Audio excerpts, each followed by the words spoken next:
All right, welcome back to Not Financial Advice. Today we're going to be taking a look at the stock of Estee Lauder. I'm going to ask you to like the video, subscribe to the channel, turn the bell on, and then we're going to dive right into this. So Estee Lauder, or EL, is a company that's been around since 1946, started in New York City, I believe, and so they are an American-based, large cap, multinational beauty conglomerate.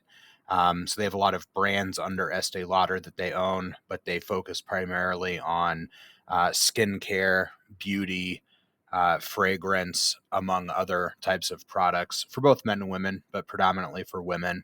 And so there's been some massive movement on this stock's price today, down 19% with their recent results in their quarterly earnings report. And so they were expected to, so reported today, they're expected to lose 20 cents earnings per share, but they actually made 11 cents earnings per share. But they were shy 300 million on revenue. So what was expected was 3.55 billion. They only did 3.52 billion, so less than a 1% miss on revenue. But with a switch from negative to positive profitability as measured by EPS, 156 points higher EPS, minus 1 point in revenue. And then they also provided forward guidance that's probably lower or softer. So they're not projecting a lot of confidence. But based on these numbers alone, the question is this drawdown of 19% in a day, is that too much of a reaction and overreaction in the market? So let's take another look at the stock price performance of the company at all time, over 1100%. But this is a very interesting chart. So the question is this a chart of a dying company, down 19% in one day? Let's take a look at the max drawdown on this company. And so Estee Lauder is down 72% from its all-time highs. Very shocking, big moves downward from what's been considered a very stable,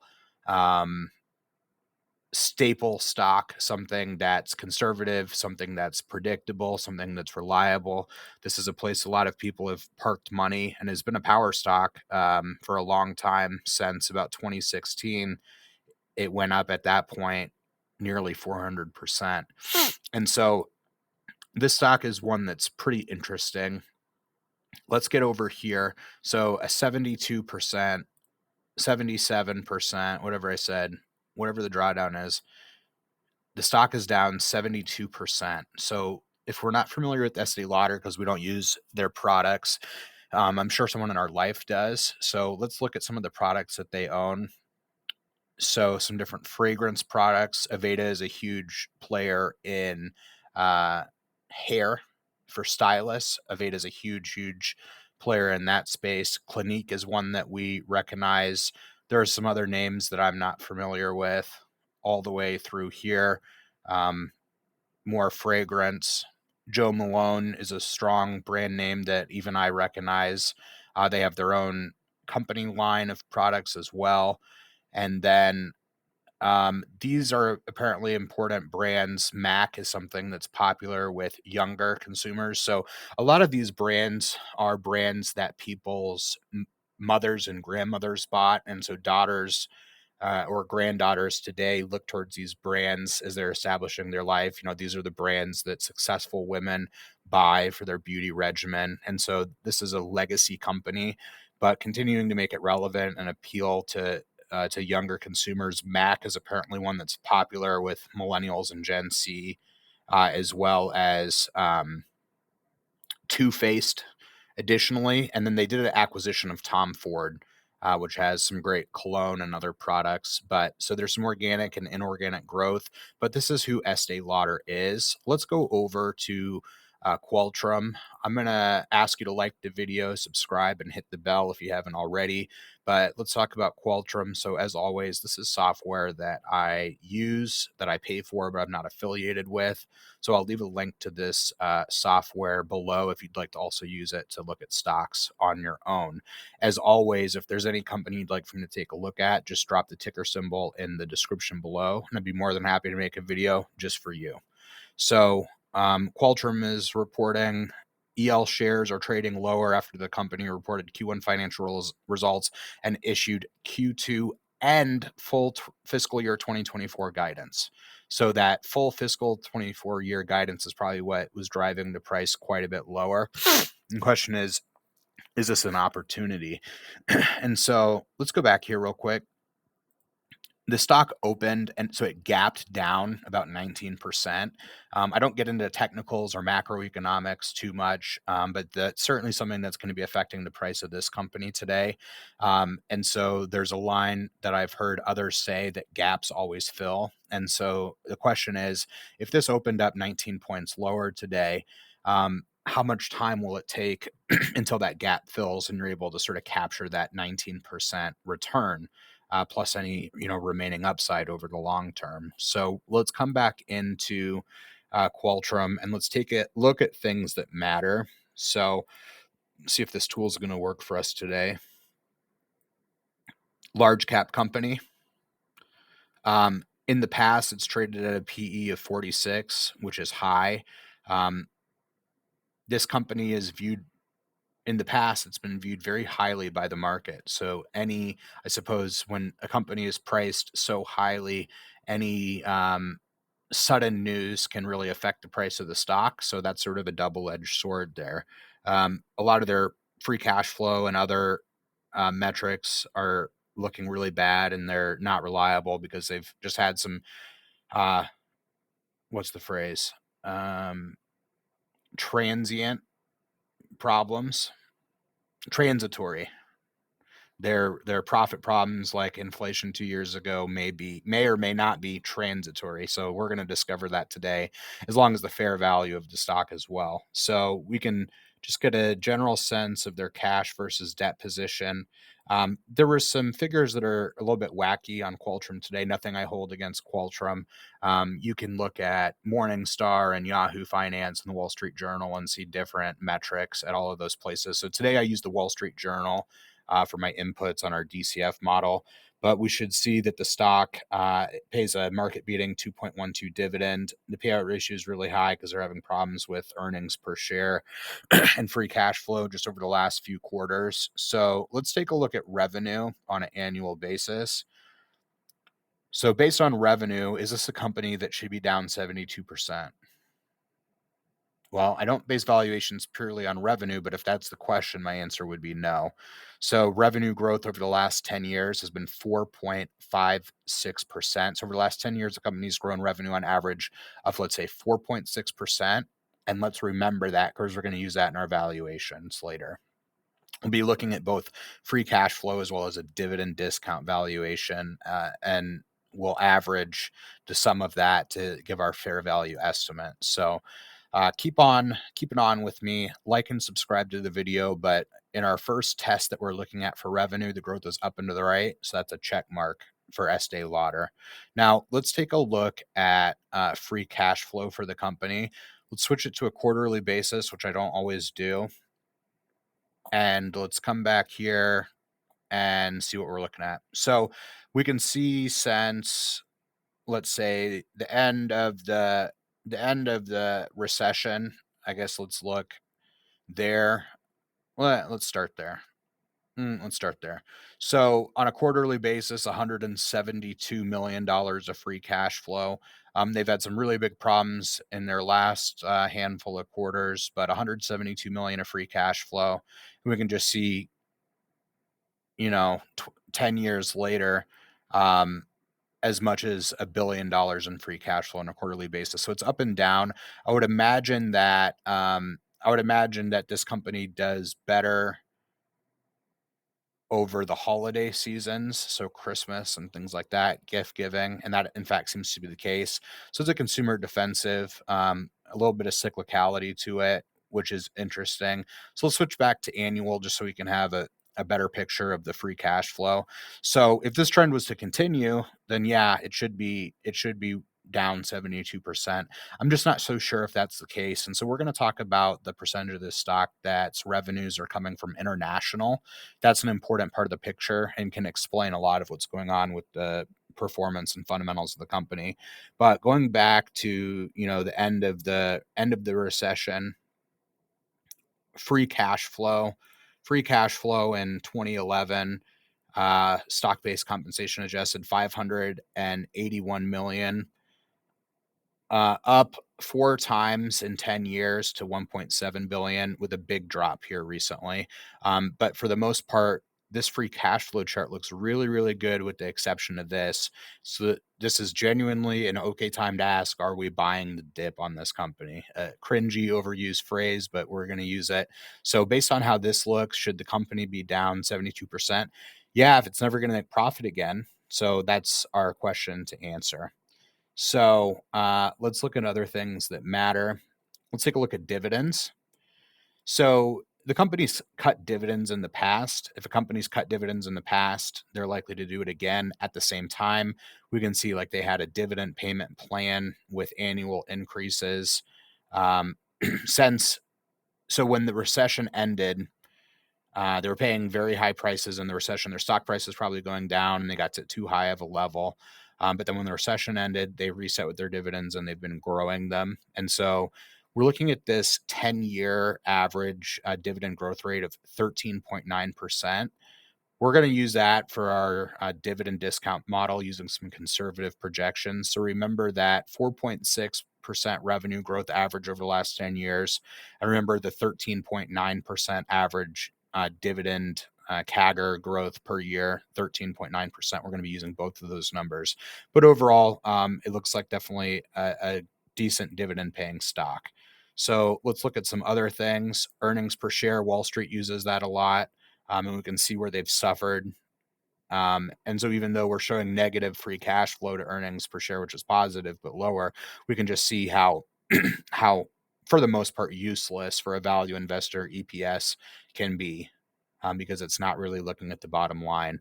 Let's take a look at the shares on the company. And so we love a company that buys back shares for the most part. And they've got a track record of doing that. I would say this is a company that buys back shares. It's been consistent since 1999. And so a company that buys back just under 1% of their shares a year, that is another big check mark for us. So let's take a look at the profitability of Estee Lauder. So when we buy shares or they sell bonds, how are they able to convert that capital into profits?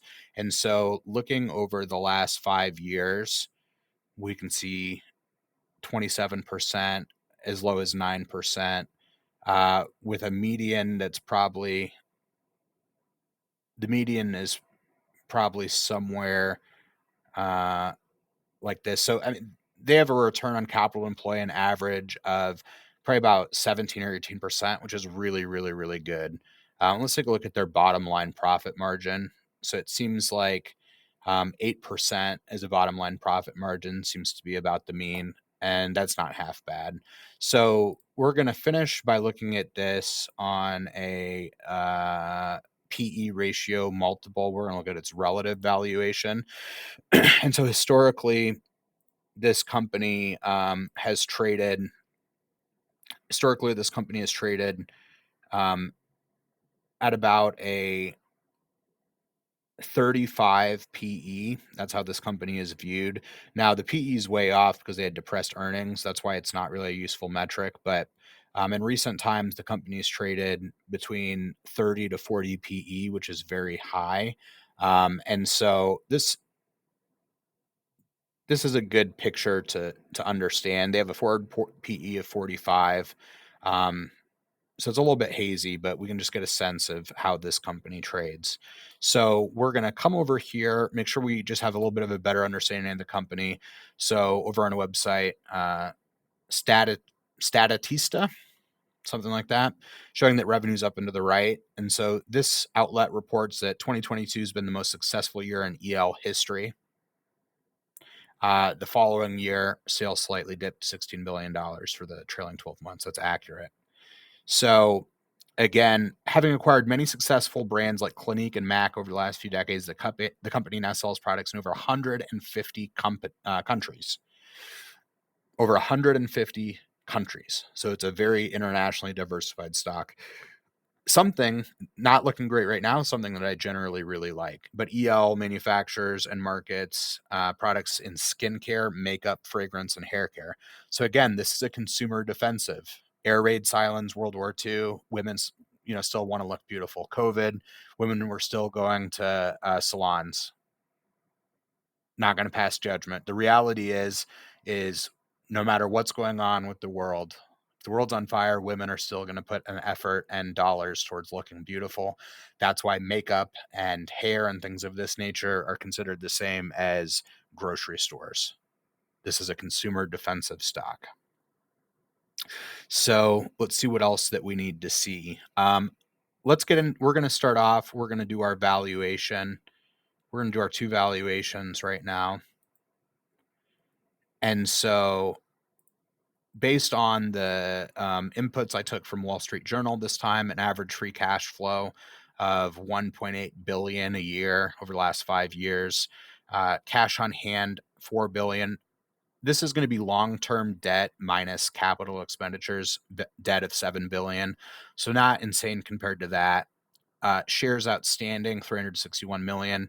And you'll remember the 10-year growth rate was 4.6. So I've put in growth rates over the next 5 years of 4% down to 3% and a terminal multiple growth rate of 3% with a 10% discount rate, because apparently the stock is not as defensive as we thought. And so let's make sure we are reminded of what the current stock price is. Current stock price for EL is $104. Fair value estimate on EL stock based versus the price of 104 based on free cash flow. The value that I get is $70. So $70 to 104. So based on free cash flow, even though it's dropped 19% today, the company still looks to be overvalued. So $70 free cash flow, 104 price on the stock. Now what we'll do is we're going to come in here. It might also be appropriate to value this stock based on its dividends. And so let's do that together. Let's run a dividend discount. Run a dividend discount valuation. So each share pays out $2.67 and $2.64 a year in dividends. We're going to put a required rate of return of 10%. And remember that dividend growth rate. So they had cut dividends once in the past, I think around 2003, but everything's been looking pretty steady since then. So over the next 20 years, I think this is definitely a wide moat company, one that's not going anywhere in the next 20 years. We're going to put in an expected dividend growth rate of 7.5%, which is conservative, giving us a valuation of 114. So based on dividends, the stock may be undervalued. So now what we'll do is we need to take a look at one more thing over here on Qualtrim, so you can have the full insights. But with what's going on in Asia and the Middle East and Eastern Europe, this is a stock that's been affected, I think, predominantly for those reasons. And so we have to get an understanding of where the revenue comes in. And so it's a third, a third, a third. The Americas, $1 billion, Asia Pacific, 1.25 billion, and then Europe, Middle East, and Africa, 1.7 billion. So this is a company where about 70% of their revenue is coming outside of the United States. Hugely important to understand when we're looking at an American company with international revenue. So think about where the world's at and where the world's headed, and then just have a 10 or 20-year view of how we hope the world will be, and that everything comes in cycles, up and down. the good before the bad. It's always the darkest before dawn. And so remember that as an investor and just as a general life lesson. So as we come back over here, let's take a look at the value of the stock based on a dividend discount model. So 113 or 114 or so. So what we're going to do now is we're going to go ahead and we're going to average the price of the two valuation metric. So 114 and 70 roughly equals divided to $92 fair value estimate. So this is the exact figure here. So it's showing that the stock may be about 13% overvalued at this time.